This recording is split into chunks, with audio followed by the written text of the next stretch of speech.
معزز سامعین گرامی قدر، رمضان سے قبل سیرت النبی کے باب فتح مکہ کو تفصیل سے آپ کے سامنے رکھ چکے ہیں کہ فتح مکہ کے جو واقعات تھے وہ آپ کے سامنے ایک ایک کر کے بیان کیے۔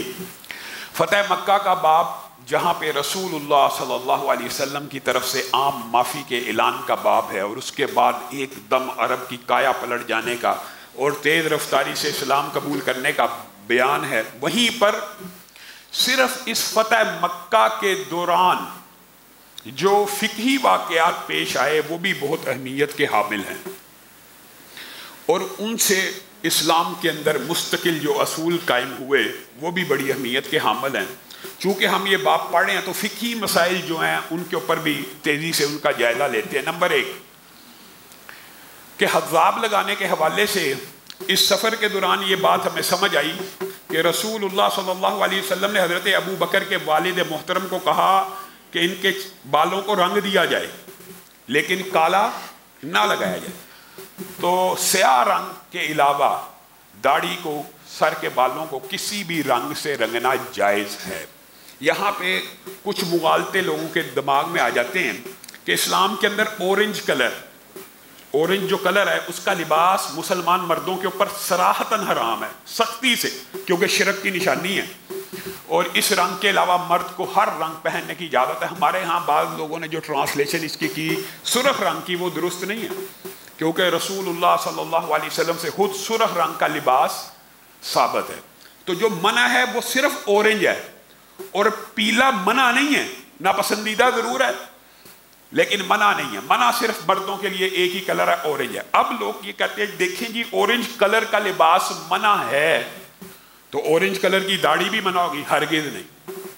مہندی رنگ ہو، اورنج کلر کی داڑھی ڈائی ہو، لال کلر کی داڑھی ڈائی ہو، ڈارک براؤن تک کی داڑھی ڈائی ہو، لائٹ براؤن کی داڑھی ڈائی ہو، گرے کلر کی داڑھی ڈائی ہو یا بال ڈائی ہو، یہ فقہی مسئلہ ہے، یہ 100% جائز ہے، مستحب ہے، بلکہ رسول اللہ صلی اللہ علیہ وسلم یہ چاہتے ہیں کہ امت کے بوڑھے اپنے بالوں کو رنگ لیں۔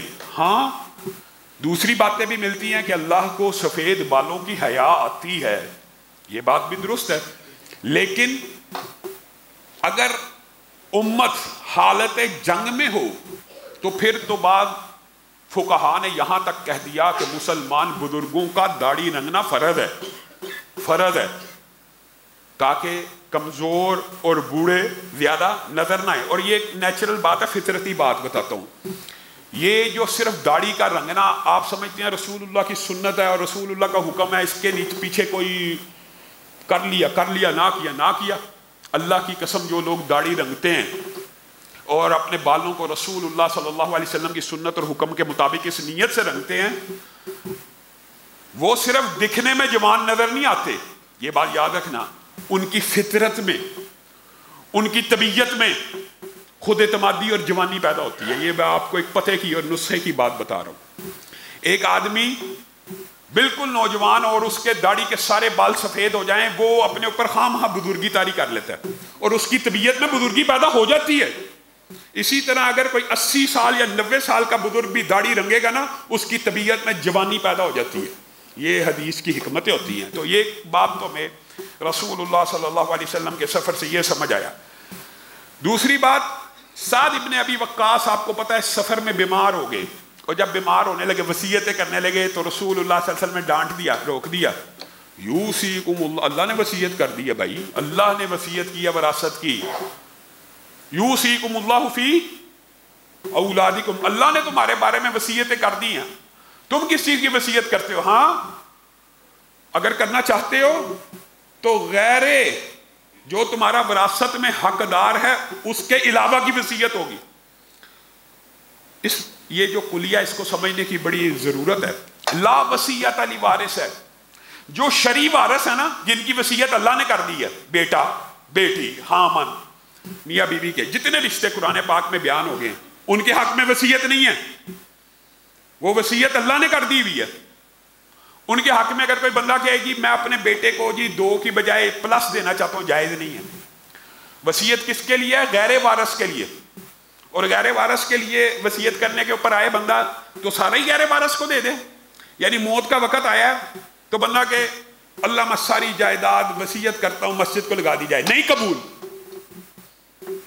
اب نہیں مانی جائے گی۔ اپنی زندگی میں لگا دیتا، پورا لگا دیتا، اب موت آ گئی ہے تو اپنے وارثوں کو غریب چھوڑ کے جانا چاہتا ہے۔ اب تجھے اختیار ہے صرف 33% کا، 33%، بس 33% کا اختیار۔ کچھ لوگ یہ سمجھتے ہیں جی وارث کے حق میں بھی ہو سکتا ہے، یہ بات یاد رکھنا، وارث کے حق میں 33% بھی نہیں ہے، وارث کے حق میں وہی ہے جو قرآن پاک نے بیان کر دیا بس۔ ہاں غیر وارث کے حق میں 33% تک وصیت ہو سکتی ہے، اور یہ 33% آپ کو پتا اوریجنل وارث سے بھی بڑا ہوتا ہے۔ تو اس کا مطلب ہے اللہ نے اتنا اختیار دیا کہ اگر غیر وارث انسان کو کوئی محبوب ہو، پسند ہو، یا انسان کی نیت تو میں مسجد میں یا مدرسے میں دینا چاہتا ہوں، تو وہ وصیت میں بھی 33% سے زائد نہیں دے سکتا۔ 33% سے زائد کرے گا وہ شرعن وصیت درست نہیں۔ سفر سے یہ فقہی باب بھی سمجھ آیا، اور سعد بن ابی وقاص گھبرا گئے تھے، آپ کو پتا ہے، تو فٹافٹ وصیتیں کرنے لگے۔ رسول اللہ صلی اللہ علیہ وسلم نے ڈانٹ کے روک دیا۔ اب انہی کا ذکر آیا تو انہی صحابی کی وجہ سے ایک اور فقہی باب، وہ بھی بڑی اہمیت کا حامل ہے۔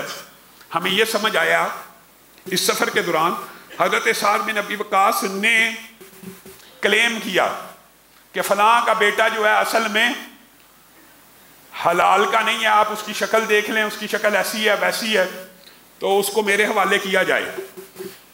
تو رسول اللہ صلی اللہ علیہ وسلم نے ایک فقہی باب امت کے لیے قیامت تک کے لیے دے دیا، بیٹا اس کا ہے جس کے بستر پہ پیدا ہو۔ حرام رشتے سے پیدا ہونے والے بچے کی نسبت اس حرامی والد کی طرف نہیں ہوگی، یہ فقہ کا باب ہے اور اجماعی مسئلہ۔ مثلا ایک میاں بیوی ہے، زندگی گزار رہے ہیں، اب بیوی کا کسی کے ساتھ ریلیشن ہو جائے گا، یا خدا نہ خواستہ اس کے ساتھ ریپ ہو گیا، دونوں باتیں، تو یہ ریپسٹ یا زنا بالرضا کرنے والا یہ کہے کہ یہ بچہ میرا ہے، یہ بات نہیں مانی جائے گی۔ اور نسب کو اور اس بچے کی حفاظت کو محفوظ کرنے کے لیے اس بچے کی نسبت کس کی طرف ہوگی؟ خامن کی طرف، اوریجنل جو باپ ہے اس کی طرف ہوگی، اگرچہ اس کی شکل مشابہت ہر چیز دوسرے سے کیوں نہ ملتی ہو۔ یہ باب اتنا طویل، اگر اس کو بیان کیا جائے پورا جمعہ گزر جائے، لیکن آپ اس کی حکمت کو سمجھ رہے ہیں کہ وہ یہ ہے کہ بنیادی طور پہ حرام رشتے سے کوئی نسب، کوئی رشتہ داری، کوئی رحم قائم نہیں ہوتا۔ حرام کا رشتہ اللہ کے ہاں مبغوض ہے۔ اگر آپ چاہتے ہیں اس کے ذریعے بھی نسل چلے اور اس کے ذریعے بھی ولدیتوں کے خانے چلے، تو یہ شریعت میں نہیں ہے۔ اب اٹھائیے ذرا یورپ، مغرب، سارے کے سارے ماحول کا جائزہ لیجیے، جس کے ساتھ افیئر ہے اسی کو باپ لکھوایا جائے گا، بغیر شادی کے بچوں کے باپ پیدا ہوں گے اور ولدیتیں لکھوائی جا رہی ہوں گی۔ بچہ کس کا ہے؟ جس کے بستر پہ پیدا ہوا اور جس نے پرورش کی، اب اسی کے نام سے پکارا جائے گا، اگرچہ پتہ بھی لگ جائے کہ فلاں کا تھا فلاں کا تھا۔ یہ اس فتح مکہ کے باب میں یہ بات بھی بڑی وضاحت سے رسول اللہ صلی اللہ علیہ وسلم نے سعد بن ابی وقاص کے مقدمے کو ریجیکٹ کر دیا اور مسترد کر دیا۔ بلکہ اگلے جو الفاظ ہیں وہ یہ ہیں، زانی کے لیے پتھر ہیں۔ اگر کوئی بندہ آ کے یہ کلیم کرے میاں بیوی تو وہ تھے لیکن بچہ میرا ہے، تو رسول اللہ صلی اللہ علیہ وسلم نے کیا حکم دیا؟ اس کا بچہ نہیں مانا جائے گا بلکہ اس کو سنسار کر دیا جائے گا۔ ایسا کلیم کرنے والے کو بھی سنسار کر دیا جائے گا، تاکہ خاندانی رشتے پاکیزگی اور طہارت کی بنیاد کے اوپر چلتے رہیں اور نسب کا سلسلہ محفوظ ہوتا چلا جائے۔